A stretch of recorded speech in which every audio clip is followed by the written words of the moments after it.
आप सब लोगों को नमस्कार, सबको मेरा प्रणाम। जेल से निकलने के बाद मेरा बहुत मन था कि सभी काउंसलर साथियों के साथ एक बार मिला जाए। आप लोगों के भी काफ़ी संदेश आ रहे थे, आप लोग मिलना चाह रहे थे, लेकिन हरियाणा चुनाव की वजह से मैं हरियाणा में कई बार आना जाना हुआ, जिसकी वजह से मुलाकात नहीं हुई। आज आप लोगों से मिलके बहुत अच्छा लग रहा है। और जैसा मनीष जी ने बताया, अंदर हम लोग टीवी पे, अखबार में आप लोगों की खबरें पढ़ते रहा करते थे, आप लोगों के संघर्ष के बारे में पढ़ते रहते थे। मेरे ख्याल से ये पिछला 2 साल जो बीता, ये शायद आम आदमी पार्टी के लिए बेहद कठिन समय था। और शायद इस तरह का हमला जो हमारे ऊपर किया गया, ऐसा हमला इतिहास में, कम से कम भारत की राजनीति में तो दिखाई नहीं देता कि किसी भी सरकार ने किसी भी पार्टी के ऊपर इस कदर हमला किया हो कि मेरे को भी जेल में डाल दिया, मनीष सिसोदिया जी को भी जेल में डाल दिया, संजय सिंह को भी जेल में डाल दिया, सत्येंद्र जैन को भी जेल में डाल दिया, विभव को भी जेल में डाल दिया, विजय नायर को भी जेल में डाल दिया। कल हमारे एक और एमपी साहब हैं पंजाब के, उन पे ईडी की रेड कर दी। मतलब ऐसे लगता है जैसे पगला गए हैं वो लोग हमें लेके। मतलब बहुत मानसिक रूप से वो उनके रूम में, उनके मन में क्या चल रहा है मैं कह नहीं सकता। लेकिन ये भ्रष्टाचार के खिलाफ तो वो नहीं कर रहे, ये कोई जांच नहीं चल रही, ये कोई भ्रष्टाचार के खिलाफ या गलत काम के खिलाफ जांच नहीं चल रही, ये एक ऑनस्लॉट चल रहा है। उन्होंने ठान लिया है प्रधानमंत्री जी ने कि भाई आम आदमी पार्टी को ख़त्म करना है, अरविंद केजरीवाल को ख़त्म करना है, इस पार्टी को ख़त्म करना है। मैं हमेशा कहता हूँ मोदी जी बहुत ताकतवर हैं, मोदी जी के पास अथाह पैसा है, लेकिन मोदी भगवान नहीं है। और इस दुनिया में भगवान तो है कि नहीं है? और वो भगवान हमारे साथ है। तो जीत तो भगवान की होगी अंत में। लड़ाई मोदी जी और भगवान के बीच में है, भगवान हमारे साथ है। तो उनकी पूरी, एक पत्रकार गया था दिसंबर के महीने में मोदी जी से मिलने के लिए, उसने वापस आके बताया कि वो कह रहे थे कि देखो अब केजरीवाल गिरफ्तार हो जाएगा, उसके बाद फिर हम इनके एमएलए तोड़ लेंगे, फिर इनकी दिल्ली सरकार गिरा देंगे, फिर पंजाब के एमएलए तोड़ लेंगे, फिर इनकी पंजाब सरकार गिरा देंगे, फिर इनके काउंसलर तोड़ लेंगे, फिर एमसीडी में फिर इनकी पार्टी खत्म हो जाएगी। लेकिन भगवान भी सुन रहा था, भगवान भी देख रहा था। तो मोदी जी ने मेरे को गिरफ्तार तो कर लिया, ना दिल्ली सरकार टूटी, ना कोई एमएलए टूटे, ना पंजाब सरकार टूटी, ना पंजाब में एमएलए टूटे, ना एमसीडी टूटी। तो उनके सारे जो उन्होंने प्लान बनाए थे आम आदमी पार्टी को तोड़ने के, वो सारे मंसूबे उनके खराब हो गए। यही दिखाता है कि भगवान आपके साथ है। क्योंकि अगर भगवान हमारे साथ नहीं होता तो इतना ताकतवर आदमी जिसने ऐसे प्लान बनाए थे वो सफल हो जाता, उनके सारे मंसूबे सफल हो जाते, आम आदमी पार्टी टूट जाती, हमारी सरकार भी टूट जाती। लेकिन वो नहीं टूटी, उनके मंसूबे सफल नहीं हुए। तो ये बहुत कठिन समय था और आप लोगों ने बड़ी हिम्मत दिखाई। आप लोग जो नहीं टूटे, 2-4 लोग टूटे, लेकिन मैंने रामचंद्र जी का पढ़ा था अखबार में, और मैंने एक दिन हेडलाइन आई थी कि रामचंद्र जी कह रहे हैं कि कल रात को केजरीवाल मेरे सपने में आया था। मुझे अच्छा लगा पढ़ के, मुझे अच्छा लगा पढ़ के, और मुझे लगा जेल में बैठ के अगर मैं आप सबके सपनों में अच्छे से आ रहा हूं तो बहुत अच्छी बात है। अगर मैं आप लोगों को प्रेरणा दे रहा हूं तो बहुत अच्छी बात है।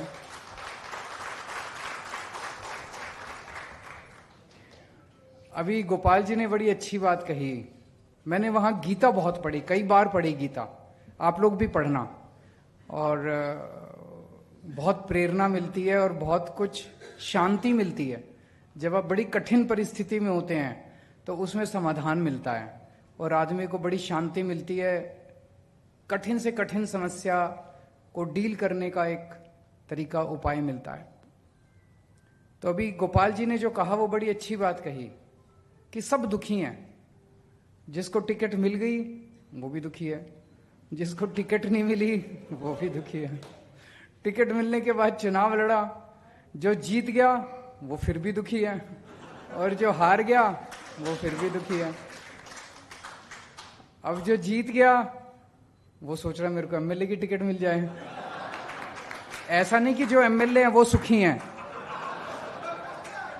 वो भी दुखी हैं। अब एमएलए सोचता है मैं मंत्री बन जाऊं, जितने मंत्री हैं वो भी दुखी हैं।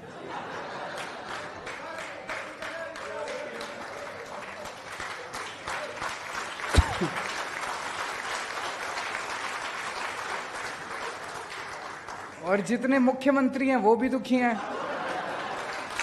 और जो प्रधानमंत्री है वो सबसे दुखी है।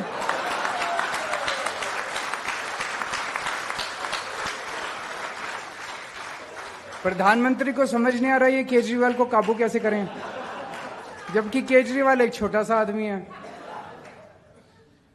तो सबसे इंपॉर्टेंट चीज जिंदगी में है खुश रहना, है कि नहीं है? बाकी सारी चीजें इंपॉर्टेंट नहीं है। लड़ते रहो जिंदगी में, कभी ये टिकट मिल जाए, कभी ये जीत जाए, कभी मंत्री बन जाऊं, कभी खुशी नहीं मिलने वाली। खुशी तो जो आज है, जैसा है, उसी के अंदर खुशी मिलेगी। ये गीता की सबसे बड़ी।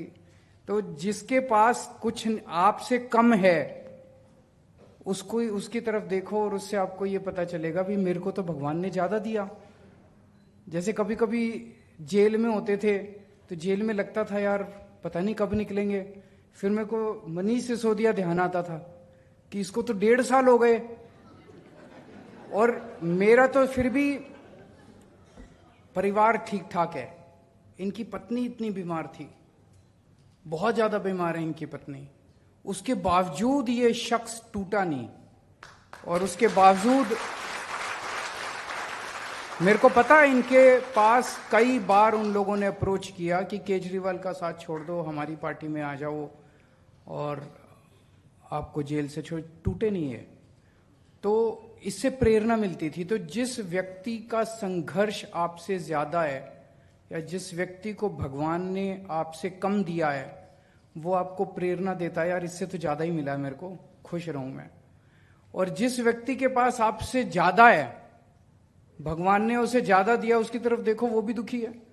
तो ये आपको प्रेरणा देता है कि ज्यादा हाय तौबा करने से खुशी नहीं मिलने वाली, सेवा करने से खुशी मिलेगी। केवल सेवा करो। जितनी खुशी आज जब हम लोगों से बात करते हैं, मेरे को सबसे बड़ा तो ये होता है जब अब ये बीजेपी वाले हरियाणा गए, हरियाणा में जाके वो कांग्रेस को गालियां दे रहे हैं। कुछ लोगों ने आम आदमी पार्टी, अरे तुमने 10 साल हरियाणा में क्या किया वो काम गिनाओ ना अपने। 10 साल में उनके पास एक काम नहीं है गिनाने के लिए। प्रधानमंत्री जी ने अभी लोकसभा चुनाव लड़ा, 10 साल देश के प्रधानमंत्री थे, उनके पास एक काम, उनके कई भाषण सुने। कहीं बोले टूटी चोरी करके ये लोग भाग जाएंगे, आपकी भैंस चोरी करके भाग जाएंगे। वो 10 साल उन्होंने बतौर प्रधानमंत्री क्या काम किया, एक काम उनके पास गिनाने के लिए नहीं है। ये बहुत शर्मनाक बात है।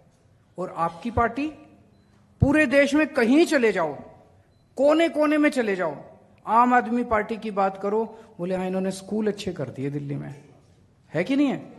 हाँ इन्होंने मोहल्ला क्लिनिक बना दिए, हाँ इन्होंने अस्पताल अच्छे कर दिए, इन्होंने बिजली फ्री कर दी। तो बिजली, अस्पताल, स्कूल, पानी, फ्री तीर्थ यात्रा, महिलाओं का यात्रा, सीसीटीवी, ये चीजें तो पूरे देश में कहीं चले जाओ सारे गाते हैं आम आदमी। यही हमारी सबसे बड़ी ताकत है, यही हमारा संतोष है।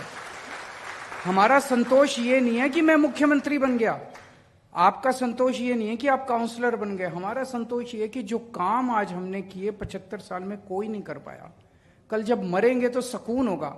ऊपर वाले के साथ दरबार में जाके कह सकते हैं जी मैंने बच्चों को अच्छी शिक्षा दी थी, पढ़ाया था, हम लोगों ने बच्चों के लिए अच्छे काम किए थे। तो खुश रहना है। और खुश कैसे रहना है? जितना भगवान ने, ये भी गीता में लिखा हुआ है, जितना भगवान ने दिया है उसी से सेवा करने की कोशिश करो। आप सोचो फंड और मिल जाए ये, और कोशिश संघर्ष करेंगे और फंड भी मिले, स्टैंडिंग कमेटी भी मिले, पावर भी मिले। लेकिन आज आप जिस पोजीशन पे हो अरे कल तक तो हम कुछ भी नहीं थे। दिल्ली की झुग्गियों के अंदर मैं और मनीष सिसोदिया जी दिल्ली की झुग्गियों में घुमा करते थे हम। तभी शीला दीक्षित जी से काम करा लिया करते थे, धरने दे दे के काम करा लिया करते थे। आज तो फिर भी कोई काउंसलर है, कोई एमएलए है, कोई मंत्री है, कोई मुख्यमंत्री, आज तो फिर भी कुछ तमगा तो लगा हुआ है, तो कुछ ज्यादा ही काम करा सकते हैं, जो पहले हम कुछ भी नहीं थे तभी करा लिया करते थे। तो जितनी सेवा कर सकते हो जनता की अपने तन मन धन से, काम तो यही आएगी, सेवा ही काम आएगी और कुछ काम नहीं आने वाला। और पूरा सेवा भाव रखोगे, करके देख लेना। मेरे कहने से 3-4 दिन, अगले 3-4 दिन इसी भाव के साथ जीने की कोशिश करना, बहुत सुकून मिलता है। बड़ी टेंशन, जब से मैं गीता बहुत ज्यादा पढ़ी, बाहर आया हूं ना, बहुत सुकून में रह रहा हूं मैं। जितना भगवान ने दिया है, खुश रहो और जनता की सेवा करो, देश की सेवा करो।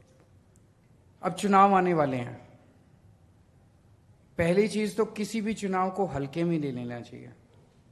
अभी तो पता नहीं नतीजे क्या हैं, लेकिन आज के चुनाव से सबसे बड़ी सबक यही है कि ओवर कॉन्फिडेंस मत करना कभी भी। किसी भी चुनाव को हल्के में नहीं लेना चाहिए। हर चुनाव कठिन होता है, हर चुनाव में हर सीट कठिन होती है, मेहनत करनी है। और लड़ाई मत करना, अपने अपने एमएलए के साथ लड़ाई मत करना। सब लोग मेहनत करना, मेहनत नहीं करेंगे तो। और इस चुनाव के अंदर सबसे इंपॉर्टेंट रोल आपका होगा, क्योंकि अब हम एमसीडी में हैं। जनता उम्मीद करती है भाई बेसिक चीज है, सफाई तो करेंगे, बाकी चीजें तो जनता माफ कर देगी, सफाई तो करेंगे। अपने अपने एरिया में घूम घूम के कोशिश करो कि कूड़ा उठ जाए, डेली झाड़ू लग जाए, कूड़ा उठ जाए, डेली झाड़ू लग जाए।